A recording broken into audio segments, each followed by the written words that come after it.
We want to continue our discussion on domain, range, and linear equations today.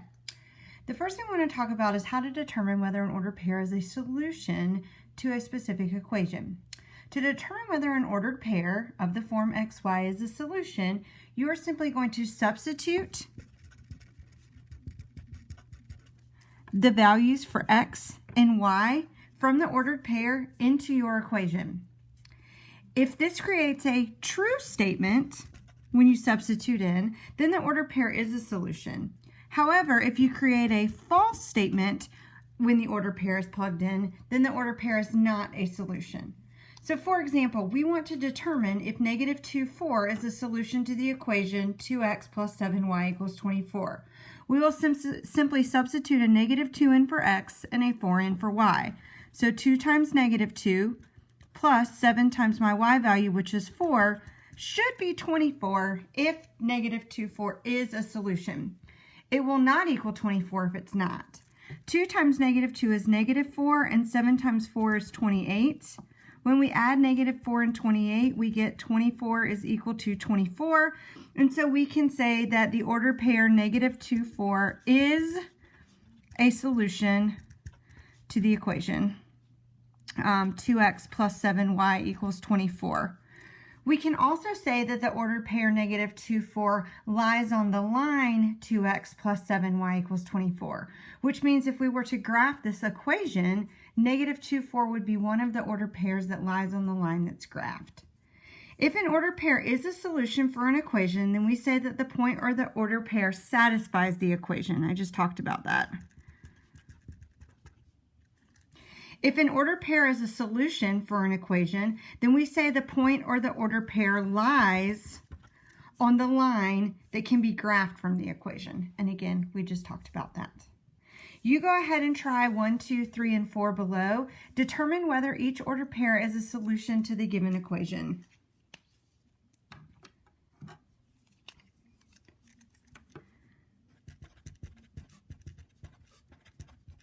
Check your answers now.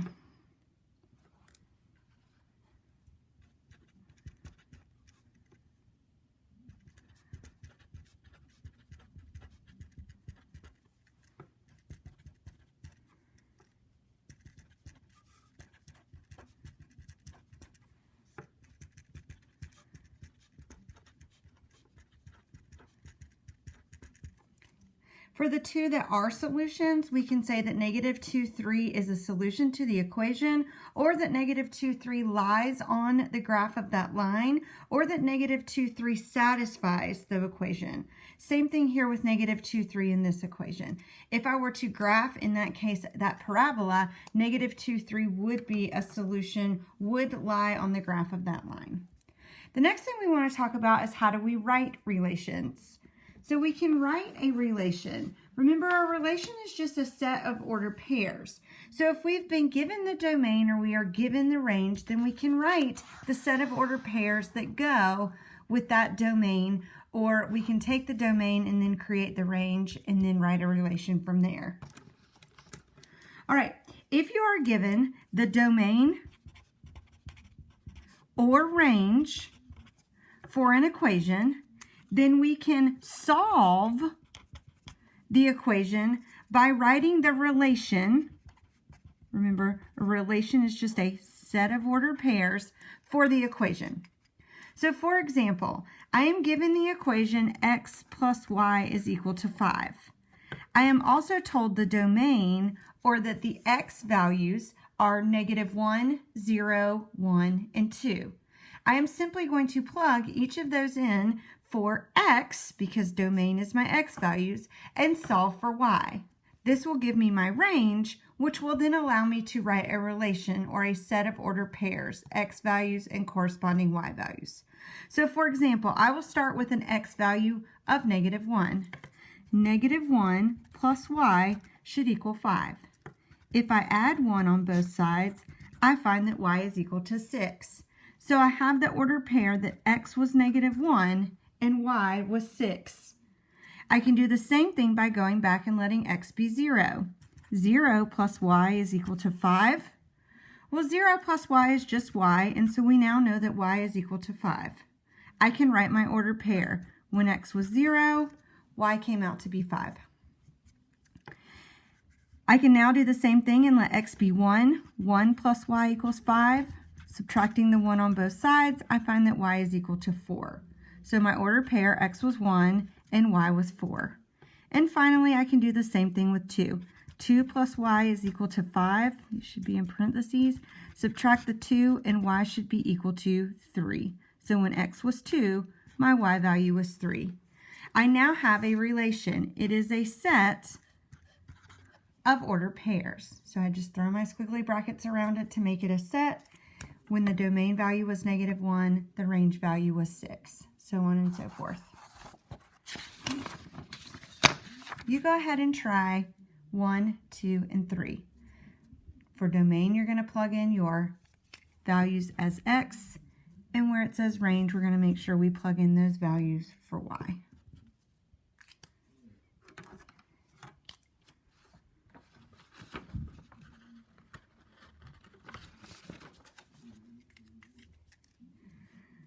So for this example, when my x value is 0, my y value comes out to be 3.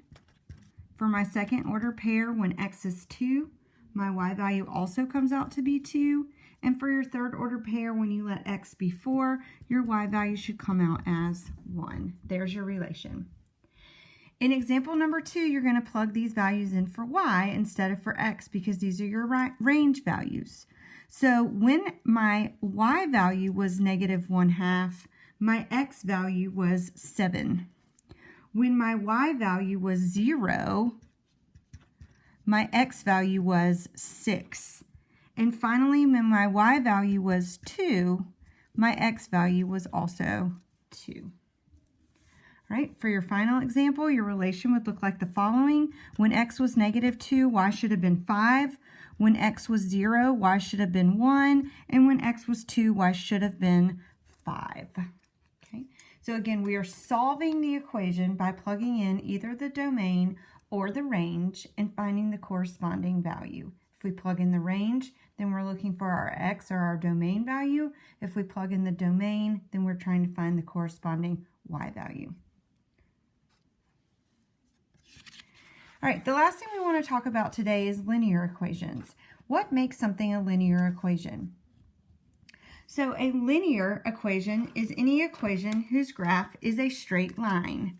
So filling in this first blank, a linear equation is any equation whose graph forms a straight line. The word linear means straight line.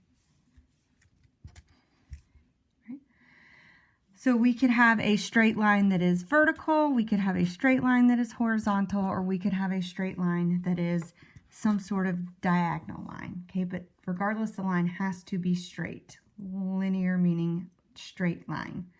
Linear equations always fit the form ax plus by is equal to c. And the b in that form is not the same b that you may have seen in a similar form that says y equals mx plus b. These are two forms of linear equations that we will study next unit. This first one is called standard form, and this second one is called slope-intercept form. This b is not the same as that b.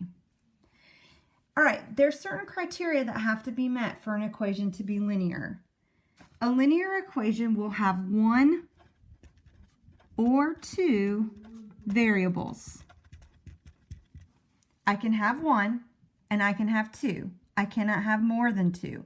So if my equation has 3 variables, it's not linear. Those variables do not have to be x and y. They can be any letter of the alphabet, but I can only have 1 or 2 variables present.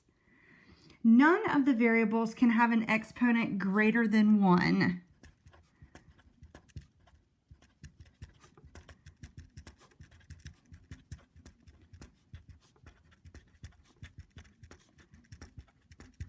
So in order to be linear, the exponent has to be a 1 on your variables. The next thing, none of the variables can be multiplied together to be linear.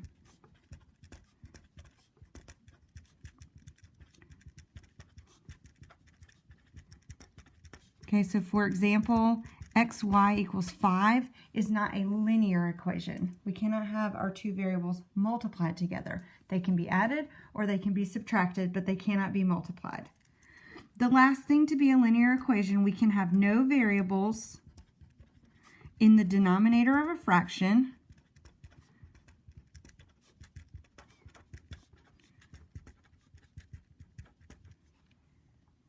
or under a square root. Okay, if that's the case, then they are not linear. Okay, let's look at some examples together. The first equation, 2x minus 3y equals 7, would be a linear equation.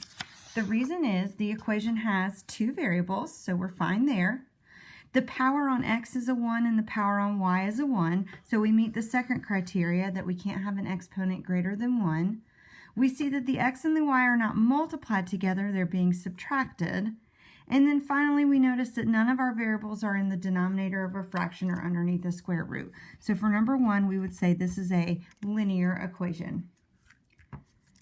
Number 2, as I take a look at that, I see that I have one or two variables. I've got two variables, an x and a y. However, I notice that the y's exponent is a 2.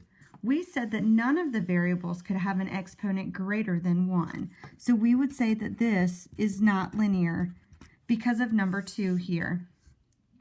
All right, number 3, y and x. So I have two variables in that problem. None of my variables have an exponent greater than 1. There's an understood 1 on this y and an understood 1 on that x. My variables are not being multiplied together. In fact, they're on two different sides of the equal sign. So if I were going to move the y over or move the 2x over, I would have to do that with subtraction.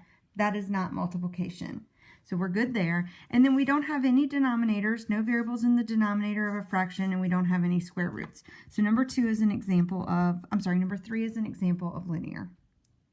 Number 4, x is equal to 10. So we meet the criteria here. We only have one or two variables. In this case, we have 1, so we're good. None of the exponents can be greater than 1. Well, x has a power of 1, so we're good there. None of the variables can be multiplied together. X is not being multiplied by y because we only had one variable in our problem. And finally, that x is not in the denominator of a fraction or under a square root. So number 4 is also considered to be a linear equation. Finally, number 5, one or two variables. We're good. We've got an x and we've got a y there, so we've got two variables. The power on y is an understood 1. And even if I distribute this 4, the power on x is still going to be an understood 1. The x and the y are not multiplied together for the same reason as number 3. They're on different sides of the equal sign, so they're not being multiplied. And then finally, we don't have any fractions and we don't have any square roots. So this is another example of something that is linear. Pause the video and try 6 through 10. Check your answers when you're done. Number 6 is not linear because of the x that's in the denominator. Number 7 is linear. Number 8 is not linear because x is underneath a square root symbol. Number 9 is linear, very similar to number 4 here. And then finally, number 10 is not linear. And the issue there is that square on the y.